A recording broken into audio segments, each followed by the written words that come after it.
एक लड़का एक महात्मा के पास आता है और उनसे कहता है कि महात्मा जी, मेरे जीवन में बहुत अशांति है और कृपा कर मेरा मार्गदर्शन करें जिससे कि मैं इस अशांति से छुटकारा पा सकूं।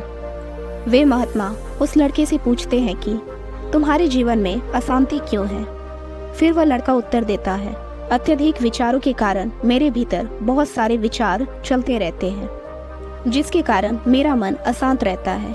फिर वे महात्मा जी मुस्कुराते हैं और उस लड़के से कहते हैं कि ऊपर उस आकाश में देखो, क्या तुम्हें सूर्य दिख रहा है। वह लड़का ऊपर आकाश में देखता है और कहता है कि जी गुरुदेव, दिख रहा है।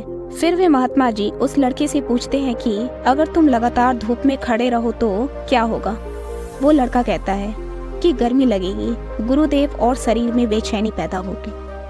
फिर वे महात्मा जी उस लड़के से पूछते हैं कि अगर धूप में खड़े रहने से तुम्हें गर्मी लगती है तो इसमें दोष किसका है, सूर्य का, गर्मी का या तुम्हारा। वो लड़का थोड़ी देर सोचता है और कहता है, कृपा कर आप ही बताइए गुरुदेव। वे महात्मा जी मुस्कुराते हैं और उस लड़के से कहते हैं कि सूर्य का काम है गर्मी देना और गर्मी का काम है गर्मी लगवाना, इसलिए दोष तुम्हारा है कि तुम धूप में जाकर खड़े हुए हो। तुम चाहो तो तुम छाया में जाकर बैठ सकते हो। ठीक उसी प्रकार हमारे मन का स्वभाव है और विचारों और भावनाओं का काम है तुम्हें दिशा दिखाना। अब उस दिशा में तुम्हें चलना है या नहीं, यह सिर्फ तुम्हारे हाथ में है।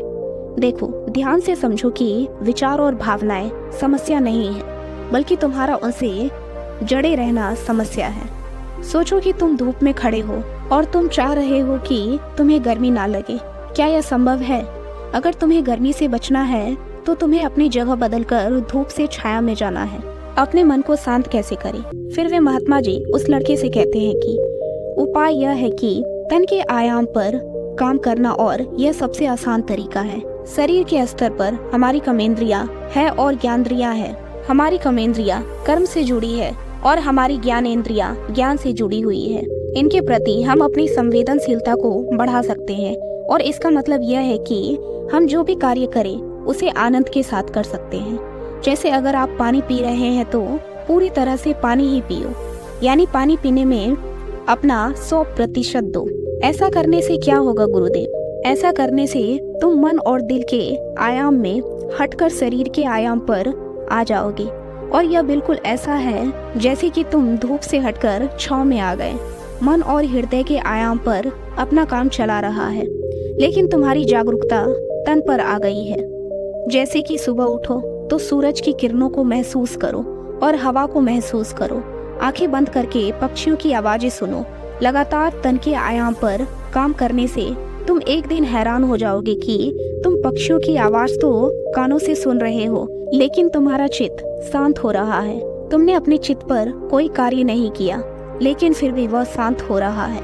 इसलिए पहला उपाय यह है कि हर कार्य को तन के आयाम पर जागरूकता के साथ करना। और दूसरा उपाय यह है कि अपने भीतर के नाद यानी सुर को सुनो। फिर वह लड़का महात्मा जी से पूछता है कि गुरुदेव, अपने भीतर के सुर को कैसे सुने? फिर वे महात्मा जी उससे कहते हैं कि किसी शांत जगह पर जाओ जहाँ पर कोई शोर ना हो और अपनी आंखें बंद करो और अपने भीतर के सुर को सुनने का प्रयास करो। हैरानी की बात यह है कि वह सुर कभी भी बंद नहीं होता और वह हमेशा बजता ही रहता है। फिर वह लड़का पूछता है कि तो फिर उस सुर को मैं अभी और इसी वक्त क्यों नहीं सुन सकता हूँ? वे महात्मा कहते हैं कि बाहर के शोर के कारण तुम उसे नहीं सुन पा रहे हो।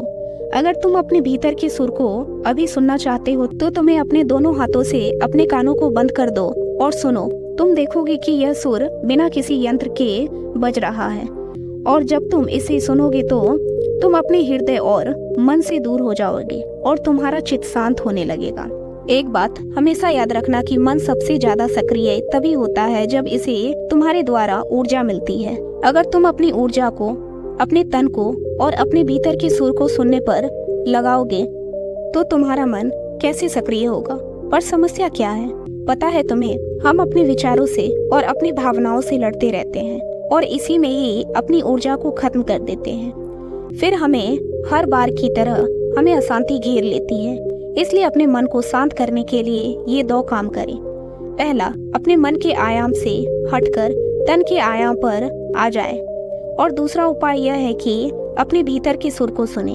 वह लड़का तो उन महात्मा की बातों को समझ जाता है, लेकिन क्या आप समझ पाए? यह हमें नीचे कमेंट बॉक्स में कमेंट करके जरूर बताएं।